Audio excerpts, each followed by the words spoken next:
Muy buenas tardes a todos y bienvenidos al módulo 23. Estamos iniciando con nuestra segunda sesión correspondiente a la tercera semana de la unidad 3 denominada Tecnologías Emergentes en la Administración y la Gestión, donde el propósito principal de esta semana es el uso de las tecnologías emergentes en la resolución de proyectos. Esta parte es de relevancia, dado que nosotros, como bien comprendemos y bien conocemos, el módulo 23 tiene una orientación hacia el proceso administrativo y adicional sobre el uso de tecnologías emergentes, que es uno de los parámetros en los que en la actualidad nos encontramos en innovación y calidad. Vamos a retomar un poquito sobre la presentación pasada para abordar un poco más a profundidad sobre lo que es la estructura de los recursos. Hemos visualizado y seguimos visualizando anomalías que existen en la distribución, en la gestión de los recursos, en la cual se ha hecho muy redundante la información y que relativamente es algo tan importante porque al final el que no gestionemos correctamente los recursos de un proyecto impacta, como les compartí en la última sesión, no solamente ya en la viabilidad del proyecto, sino en la factibilidad también. Cuando un proyecto ya no es viable y ya no es factible, es un proyecto que ya no es sostenible de realizar. Tal vez, y como se los he compartido para la plataforma, el sistema nos otorga a veces una ponderación de 60, 70% y les da una calificación aprobatoria. Relativamente la parte funcional en la que debemos de comprender por qué es importante abordar, estructurar correctamente una actividad, estructurar correctamente las tareas y profundizar qué es un recurso material, qué es un recurso tecnológico, qué es un recurso financiero, qué es un recurso humano que ahora se denomina responsable de actividades y tareas. Esto realmente nos conlleva a tener un proyecto exitoso. En algún punto de su formación profesional, cuando ustedes avancen, ese tipo de información se les van a pedir mucho más a profundidad. Entonces, en estas situaciones sí va a ser más relevante que ustedes investiguen, indaguen y profundicen los temas, porque ahí son más puntuales con las revisiones, son más detallistas y ya en estas situaciones a veces ya no existe si nosotros elaboramos bien el trabajo, si somos creativos, si innovamos, sino más bien está basado en el contenido que nosotros estamos entregando. Y relativamente es una de las partes fundamentales que nosotros tendríamos que tener como un aprendizaje esperado de que el desarrollo del producto que nosotros estamos entregando sea acorde a lo que se está solicitando. Como por ejemplo, se ha hecho un mucho hincapié en la parte de la administración desde el inicio del módulo 23 con referencia a qué es la administración, qué es la gestión, qué es la organización, y que cada una de estas etapas va de la mano. Relativamente, como les compartí al inicio, semana 1, semana 2, semana 3, semana 4, semana 5 y semana 6, o las actividades de la 1 a la 6 van de la mano. Actividad viene una correlación. Cuando nosotros llegamos ya a la fase 3, que era la gestión de los recursos, cómo poder determinar cada recurso, cómo saber realmente qué nos están solicitando, cuál es el aprendizaje esperado que nosotros necesitamos abordar, vamos a realmente reflexionar, por ejemplo, dentro de las plataformas, ahora sí, dentro de plataformas como Google Escolar, como la biblioteca virtual de la UNAM, como la biblioteca virtual de muchas universidades, dentro de libros de administración, ¿qué es un recurso material? A veces colocamos recursos materiales que no lo son, como por ejemplo a veces equipo de material o materiales de equipo. Entonces, esto no hace una alusión al material exacto que nosotros necesitamos. La columna de recursos materiales se colocan cada uno de los bienes tangibles, ya les había compartido, todos los bienes que son tangibles, pero no las acciones que vamos a realizar con cada uno de los materiales, sino en este caso la tabla dejaría de llamarse de esa manera y pasaría a tener otra forma u otra estructura. Entonces ya no tendría una relevancia dentro de la parte de la gestión, recursos tecnológicos, la tecnología. Cuando hablamos de administración del proyecto, hablamos sobre la organización interna en el ámbito de la gestión del proyecto, departamento, servicio, unidad, equipo responsable, persona coordinadora del equipo, dinámica de trabajo. Hablamos de un conjunto y a su vez ese conjunto o mi universo de colaboradores es la parte o el conjunto de personas que me van a ayudar a cumplir los objetivos. Entonces, realmente, ¿cuál es la función de la comunicación y la organización interna de un proyecto? Que a partir de que el coordinador del proyecto, el coordinador del equipo pueda determinar correctamente la gestión de los recursos, podamos lograr nosotros los objetivos planteados y que de igual manera estos objetivos sean acordes a la fase de planeación, porque ha existido momentos en los que se visualizan tareas y actividades que no tienen una relación directa con los objetivos específicos que ustedes establecieron. Y que como bien les he compartido, yo bajo otra vez los documentos que ustedes entregaron desde fase 1 para poder relacionar sus actividades y sus tareas con lo que estamos estableciendo, que de igual manera iba a impactar en esta semana tanto en la fase 5 como en la fase 6, porque la fase 6 es desarrollo de la fase 5. Para poder elaborar la fase 6 tenemos que tener correctamente elaborada la fase 5, o sea, mis actividades y mis tareas, para poder realizar. En momentos a veces vemos que de repente se estructura un escenario que habla sobre una junta como la que yo expuse en el último tema como modo de ejemplo, que solamente se copió y se pegó lo que se explicó en la sesión, pero no tiene una relación directa con las tareas que ustedes tienen dentro de su proyecto. Entonces, esa parte de no contemplarlo permea la parte interna de la organización. Entonces, al no tener precisamente bien relacionada la información, entonces, ¿qué estructura yo le voy a otorgar a mi proyecto?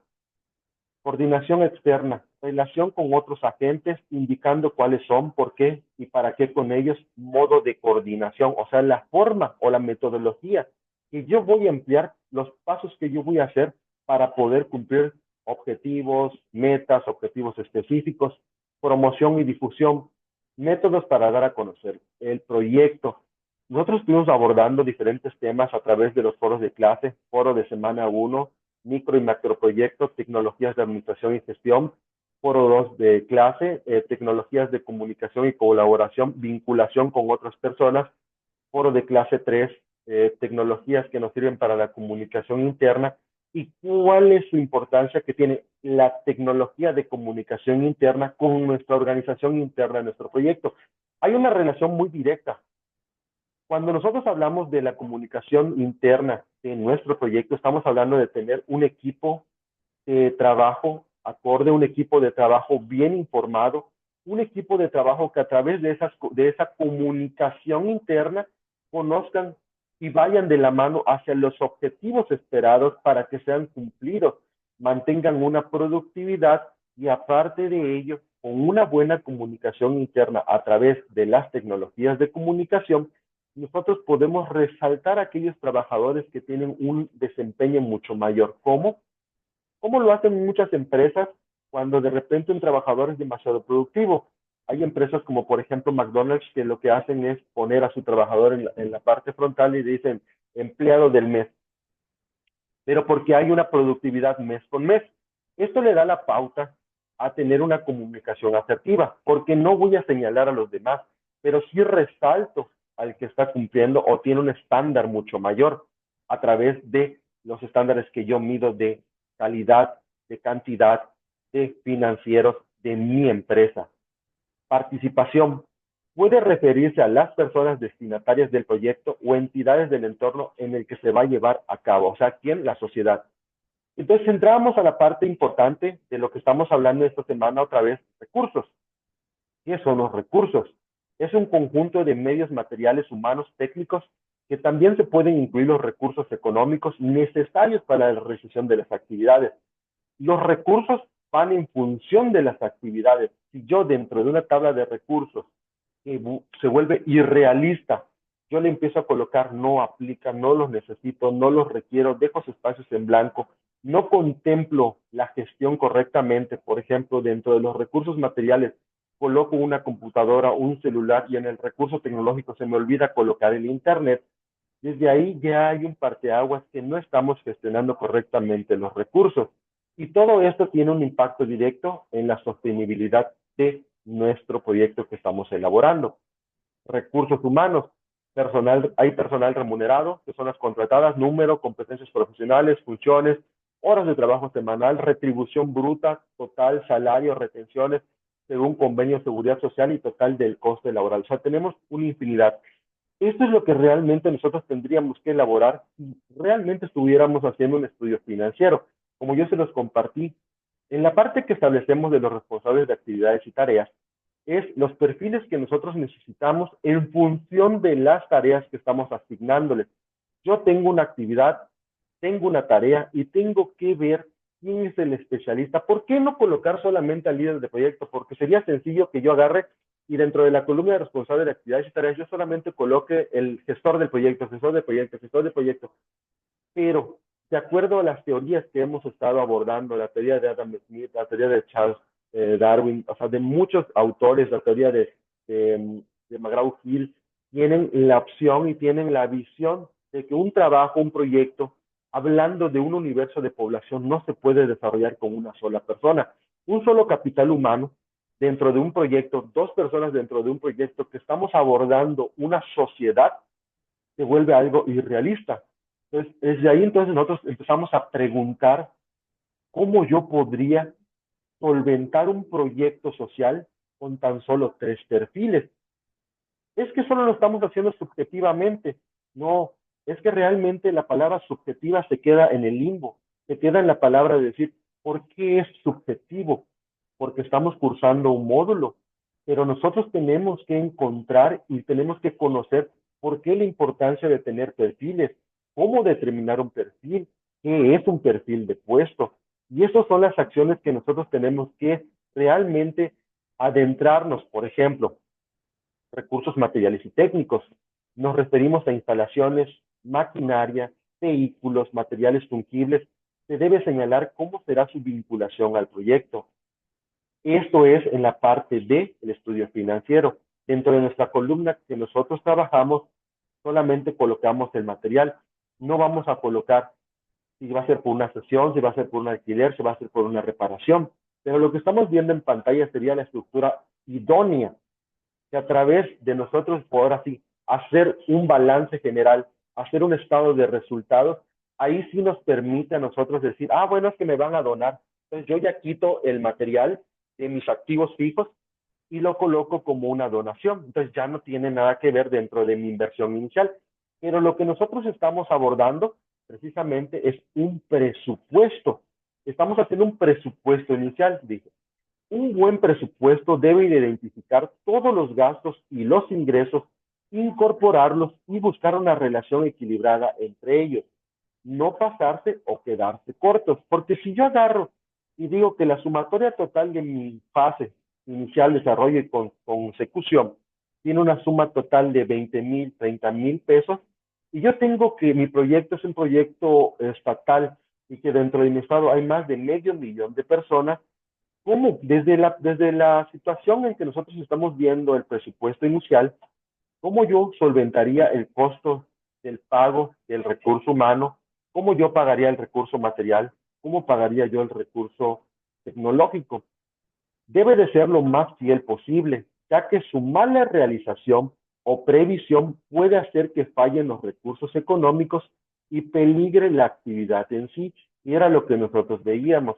Si yo, como les compartí, si ustedes no quieren adentrarse a la parte del recurso financiero, pueden colocar la palabra dinero en efectivo, pero si yo automáticamente le pongo dinero en efectivo para compra de materiales, dinero en efectivo para compra de... No, porque entonces ya estamos destinando un recurso por cada rubro.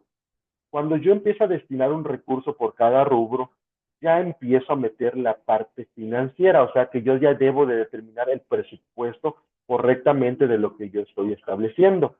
Entonces, por la situación en que yo destino, y se me olvidó a lo mejor, no le puse dinero para responsables, pero es que casi contemplé todos, pero no puedo decir casi.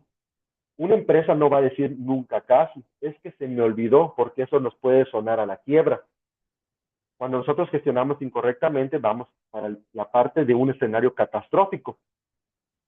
Es conveniente realizar un borrador con todos los costes posibles, gastos, que es la sumatoria que yo les compartía, de dónde nace. recursos humanos, costes salariales, dietas, seguros, formación. Tengo que contemplar todo lo que mi recurso humano va a necesitar, recursos materiales, gastos en material, tecnología, infraestructura, alquileres, compras, recursos financieros, gastos en conceptos de ayudas, becas, etcétera, que vayamos a conceder a los colectivos con los que trabajamos. ¿Por qué?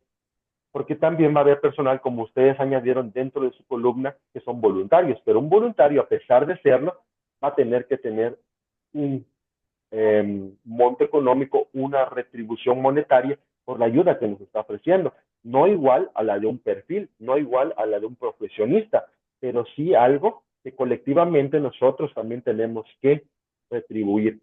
Gastos indirectos, gastos de gestión como asesoría, etcétera. La financiación pública suele limitar este concepto hasta un máximo apropiado del 10%. Si realmente nosotros viéramos lo que es la parte financiera a profundidad, entonces tendríamos que hacerle una financiación pública que tendría que ser sobre el costo insoluto de los recursos financieros, hacer otra multiplicación por un 10%. Esto nos va a dar ya el presupuesto todavía más exacto. Entonces, cada punto de cada columna es importante. Ingresos, aportaciones de la entidad, y estos ingresos ya lo vemos en la parte del recurso financiero, en un estudio que les compartía que se llama estudio financiero. Aportaciones de la entidad, aportaciones de usuarios y usuarias, ingresos generados por actividad, subvenciones y ayuda. Pero para que nosotros podamos tener todo esto, necesitamos usar muchas fórmulas, que ahorita de hecho les voy a mostrar un ejemplo nada más para que ustedes lo conozcan. Dentro de la evaluación de proyectos, entonces, ¿qué hacemos? Hacer una evaluación de eficiencia y eficacia. Con esto nosotros vamos a identificar si necesitamos reevaluar el proyecto, los indicadores que vamos a utilizar, las personas que van a evaluar, el gestor del proyecto, usuarios, destinatarios, plazos, causas de evaluación, documentos donde vamos a registrar los datos de evaluación. Y en resumido, todo esto nos da lo que es la fase de implementación, que nosotros no la vemos, pero dentro de la evaluación de proyectos existe la fase de implementación y ejecución, que es una hoja donde nosotros elaboramos estrategias para poder solventar las soluciones del proyecto. Ahora bien, todo lo que acabamos de ver lo vamos a necesitar ¿para qué? Para elaborar un correcto cronograma de trabajo. Cuando hablamos del cronograma de trabajo, hablamos de una distribución correcta de tiempos. Yo no puedo establecer dentro de un cronograma de trabajo de un proyecto social que lo voy a elaborar en 28 días, en 30 días, en un mes, en 2 meses, en 3 meses, en 4 meses, porque deja de ser algo objetivo y se vuelve en algo subjetivo. Ahora sí hablamos de la subjetividad, porque como les vuelvo a compartir, tenemos un universo de población y ese universo de población, la mayor parte de los proyectos que entregaron, estamos hablando de arriba de 1,000, 2,000, 3,000 habitantes dentro de una sociedad. Entonces, que nosotros contemplemos un proyecto o un microproyecto, automáticamente entonces impacta en que no tenemos la temporalidad acorde al objetivo general. Entonces, ¿cómo yo puedo determinar o con base en qué yo distribuyo ese tipo de tiempos para decir que mi proyecto lo puedo resolver en tan solo 60 días? Pues, ¿cómo yo lo puedo hacer? Hacer trabajar a los trabajadores las 24 horas del día sin que tengan días de descanso. Entonces, empezamos a ver esa parte reflexiva en que nosotros también tenemos que adentrarnos a que tenemos un personal, un equipo de trabajo y que tienen que tener días de descanso, en que tienen que tener una jornada laboral, en que, de acuerdo a la ley actual, ya no podemos pasarnos de más de 8 horas laborales trabajadas, que debemos tener una suma de 40 horas laborales a la semana. Y entonces tenemos que adentrarnos a la parte legal para poder establecer un proyecto acorde. Y era lo que yo también les he compartido. Visualícenlo como, vamos, como los partidos políticos cuando están haciendo sus campañas electorales. Cuando los partidos políticos, y más los que son las personas que están para hacerse promoción, las personas pasan o hacen su campaña electoral y no solamente va a pasar lo que es el diputado o el que está tratándose de postular, sino lo que hace es una estrategia personal, hace su presupuesto, ese presupuesto lo mete al erario de su partido para que se lo puedan proporcionar. El partido político lo que hace es hacer un análisis si realmente va a necesitar de todo ese recurso financiero, donde establece cuántas personas va a necesitar, cuánta sociedad va a necesitar, cuántos flyers, cuánto dinero para los flyers, cuánto dinero para la promoción y publicidad, cuánto dinero para la gasolina, cuánto dinero para transporte, etcétera. Es un mundo de información, es una gestión. Entonces, en ese punto, cuando ellos salen, no se han dado cuenta que ellos no salen solos. Su estrategia es, hoy con el líder de colonia hace una junta vecinal. Esa junta vecinal promueve a la persona, al partidario, y les dice que le van a dar una aportación económica, un apoyo. Dice, no, pues ¿saben qué? Se les va a dar 500 pesos, 200 pesos, 300 pesos por día, solamente porque nos acompañen en la caminata, se pongan la camisa del partido, anden con su matraca y digan del partido, aunque no saben si van a votar por ellos. Pero lo que están haciendo es una gestión de recursos humanos. Pasan, y si se dan cuenta, en ciertas casas solo va pasando la persona promoviendo a su partido, pero las demás personas empiezan a pasar a repartir volantes, hacen un volanteo. Eso hace una eficacia y una eficiencia con el número de recursos que están estableciendo. Pero imagínense que ustedes dijeran, no, pues solo va a pasar la persona. ¿Cuánto tiempo le tomaría pasar durante un largo tramo casa por casa? Sería algo exhaustivo, algo que no podría cumplir en tiempo y forma, porque tienen que cubrir bastantes zonas.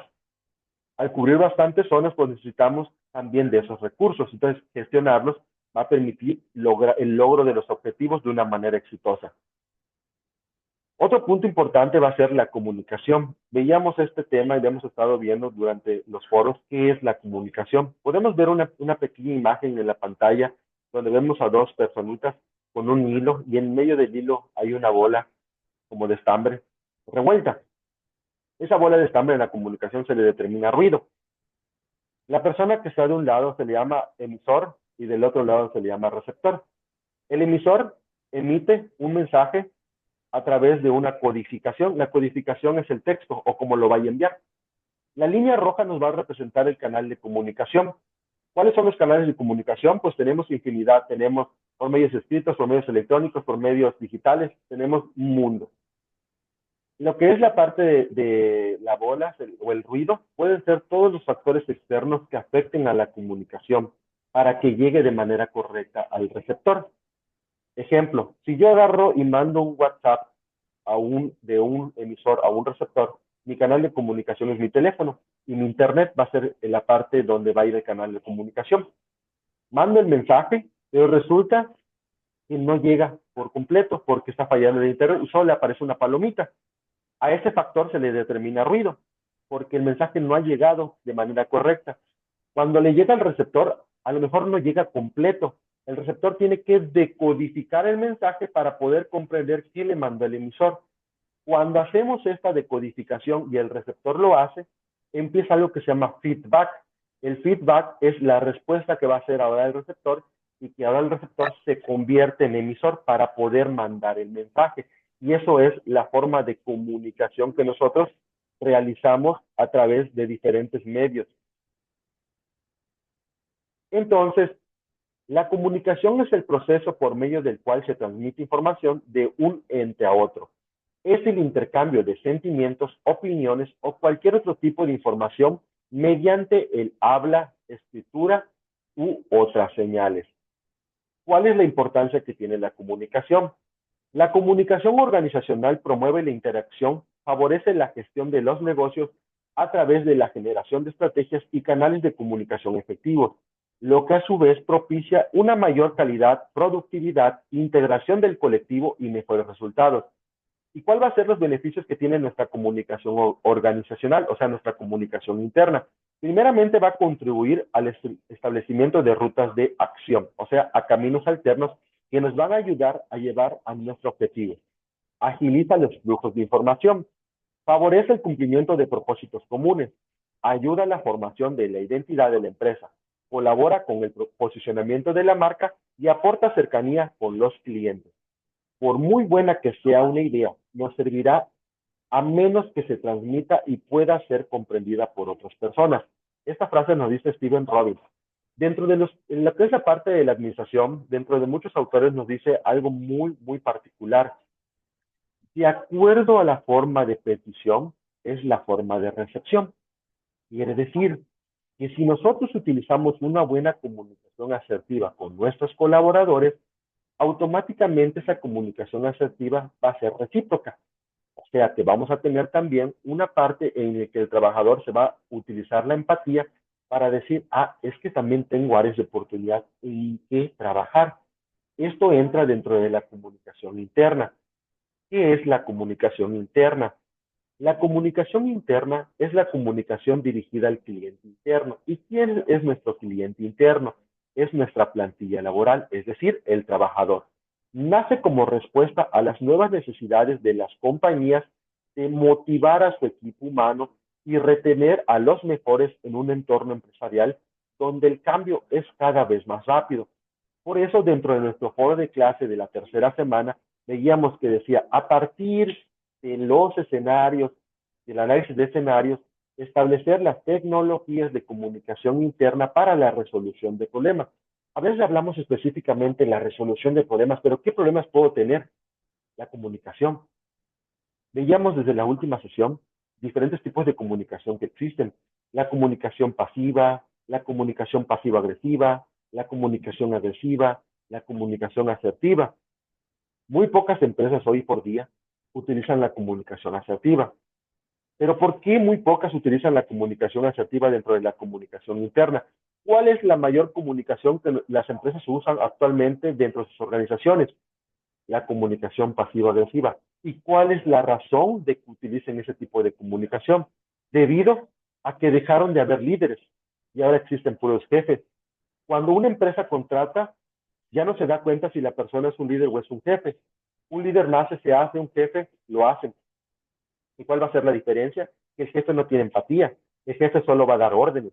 El jefe no va a ponerse en el zapato del trabajador. El jefe solo va a delegar responsabilidades y si no lo hace, lo que va a hacer es utilizar la parte pasivo-agresiva. O sea, va a señalar el número, cantidad de errores por los que no fue productivo. Entonces, ¿qué pasa cuando la comunicación pasivo-agresiva influencia en el trabajador? Lógicamente, en lugar de que se motive a salir mejor, va a empezar a decaer su productividad. Empieza a decaer, a decaer, a decaer, hasta que la misma persona dice, no puedo. Pero ¿qué pasa si la comunicación asertiva te indica tus áreas de oportunidad y te dice, ¿sabes qué? Tienes todas esas áreas de oportunidad. ¿Qué necesitas? ¿Qué ejemplo quieres que yo te ponga para que tú puedas comprender cuál es la importancia de que tú, como recurso humano, eres tan importante como un jefe, como un director, como un subsecretario, porque todos formamos parte de la misma plantilla laboral. El hecho de que tú no tengas una denominación como supervisor, como jefe de departamento, no quiere decir que no seas importante dentro de mi organización. Tienes el mismo nivel de importancia que los demás. ¿Hay diferentes niveles de jerarquía? Sí, pero el nivel de importancia como recurso humano es lo mismo, porque tu área hace que funcione otra área y así consecutivamente. Por eso tenemos la distribución jerárquica de los puestos para una buena comunicación interna. ¿Y qué es la comunicación externa? La comunicación externa se refiere al conjunto de acciones informativas que una empresa dirige con el objetivo de reforzar las relaciones con diferentes públicos, ya sea sobre la propia compañía o sobre sus productos o servicios. O sea, que la comunicación externa es toda la relación que nosotros tenemos con el público objetivo, o sea, con la parte de la sociedad. Y bien, ¿cuáles son los beneficios de una comunicación asertiva? Bien, los beneficios es priorizar la colaboración y la comunicación, pedir comentarios a los demás para seguir mejorando, tener conversaciones claras y respetuosas, defender las necesidades en el trabajo, expresar los sentimientos de manera expresiva. Gracias a la capacidad para comunicarse de manera efectiva en el trabajo, los comunicadores asertivos generalmente se benefician de tener autoconciencia, respeto mutuo en el trabajo, tener objetivos y expectativas claras, tener grandes habilidades de comunicación y mantener una autoestima alta. Cuando nosotros dejamos o permitimos que nuestros trabajadores tengan su autoestima alta, relativamente lo que hacemos nosotros es impulsar a nuestros trabajadores para que tengan una mejora continua. Entonces, al momento de dirigirnos hacia nuestros colaboradores, esto va a permitir aumentar nuestra productividad. Se acabaron los primeros 30 minutitos de la sesión. Vamos a desconectarnos y nos reconectamos de nuevo para darle continuidad, por favor.